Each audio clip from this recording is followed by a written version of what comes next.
Hi guys, how you doing? Senior Gaming here, and in today's episode I'm bringing you Idle Moon Rabbit and I'll be talking Nia, aka Friend. So if you're Idle Moon Rabbit player or perhaps Idle gamer, then make sure you subscribe to the channel as I post as often as possible and bring you best tips and advice. And if you enjoy what you see, then smash this like button as well. Right then guys, so today we're gonna literally talk through everything around this unique icon on our main bar, which pretty much looks like a friend list. In most of the games that what the case would be, but in here it's completely different. Actually, unlocking a friend in this game will give you a NPC that will help you battle monsters all day long. You will get this very privilege when completing chapter 4 and going through initial quest to get Nia, which is your friend. So actually, if you tap on the icon itself, obviously this is where it will take you to the main screen. You will start with obviously novice swordswoman Nia, and initial first stage will give you a 5% attack, which will then affect your main character, but also you will get straight away 55% of stat ratio from Lynn, which is a main character. When we actually check a last awakening, we got a total of 6 of them. As you see, you are getting whooping 150% bonus to a main character, and you're also getting a 65% stat ratio from a main car. This is gonna be then topped up with a 35% of stat ratio from a weapon, which I'm gonna show you in a later stages, and that obviously equal to 100% reflection. In order to progress with awakenings, you will need a resource called Sword Bearer Token. And as you see, currently I have unlocked the first 3, and now farming towards the third one I need over 1 million of this very currency. Currently, obviously as you see, I'm pretty much halfway through, well over 600k. And the good news is that this currency can be just farmed outright by pretty much killing the monsters. So I should be just a few minutes into the game, where we checked obtain, 4 minutes in, and I got a 315. So obviously you need to stay as much online as possible. This is where you're gonna greatly increase this amount of resources, but nothing to worry about. It's pretty much time is the limit here until you get to that very last stage. Right, coming back to a friend. So obviously we talk about awaken, now we're gonna talk about stats. So first of all, you need to bear in mind that a max level of the stats enhancement is related to a total max of Moon Rabbit Lunar Blessing. And you got a little bit of information here when you just tap on this information button. As you currently see, I will be able to upgrade, for instance, attack speed all the way to 664, but ideally the max level of that is 1000. So as I'm gonna keep progressing with a main character, this will also increase in here. You need to be prepared to spend a multiple different currencies. So for instance, attack can be upgraded with gold. Then as you see, you'll be using a lunar blessings. Then you'll be using some of the power crystals to finally use tomes of the swordcraft, which is also a currency needed for your friend, and at the same time can be farmed just by killing monsters. So nothing to worry about here. You should be able to max everything efficiently just by playing the game.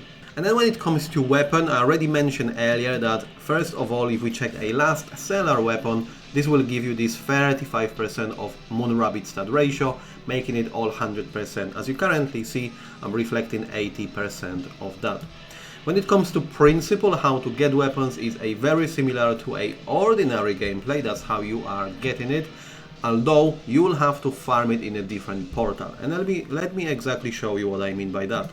So if we close this one and you go over to your portal, this is where you now farm ordinary mobs. And as you see, you're gonna get a weapons which you're using for your main character. So if you want to start farming weapons for Nia, you'll have to switch on this very tab where it calls friend, and then you'll be farming pretty much a reflection of this very chapter, where you're gonna have a different monsters and different rewards which are more focused towards friend, pets, etc. So obviously at any given point you will have to go and farm different monsters, and if you now want to go back and farm ordinary weapon, you'll just flick on chapter and come back to a main story. Also, what you can do in here, if we head over to a shop itself, actually the weapon draw is gonna be one of the first one. When you're just starting out, then you're gonna have skill, pet, and finally friend weapon draw will be unlocked.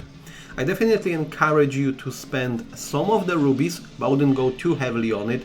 All you want to do is just pretty much get to level 8, which is a max one, and on level 8 that will allow you to actually have now 3% chance to obtain legendary. And obviously from there it's much easier to then combine in a weapon and so on and so on.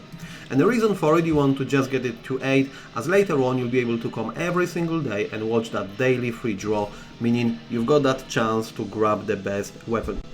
When it comes to pet and skill, these are the elements of the game that you won't be able just to farm outright in comparison to normal weapon or the friend weapon, which I have just shown you. You can literally just log in, get yourself to one of these chapters and just keep farming these rewards. Obviously you will have tons and tons of them in order to combine into something stronger, but nevertheless you don't need to spend rubies in order to get them. Right, and then finally we're gonna talk about skills itself. You got them on the very last tab. So again, we got here passive and active.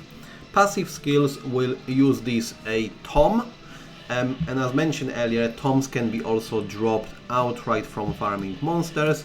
In order to unlock new skills, as you see in this particular case, you need a certain amount of toms and then you'll be able to progress them further up. At the moment, max level is level 100, and the very last two of the passive skills actually using a sword bearer token instead of books. And when it comes to active skills, in here you'll be using a weapon as a resource to unlock the skills, like you see in this particular case. And once you learn the skill itself, you'll be able to awaken it. That's why this skill is on 1 star. So here you will have to have quite a lot of weapon, obviously, to start upgrading it. But obviously Nia cannot be overlooked. End of the day, if you manage to awaken her to a very last level, you're gonna have there on a great stellar weapon. You will see how much this will improve you. Obviously going through these particular stages here will boost your overall power regardless, and this is just an additional NPC which will help you battle the monsters day in and day out. So this is not something you want to miss out. This is part of the game that will get you stronger from the moment you're gonna unlock it. So that will be it, guys. I hope you enjoyed it. If you have, you know what to do. Smash this like button, subscribe to the channel, and as always, I will see you next time.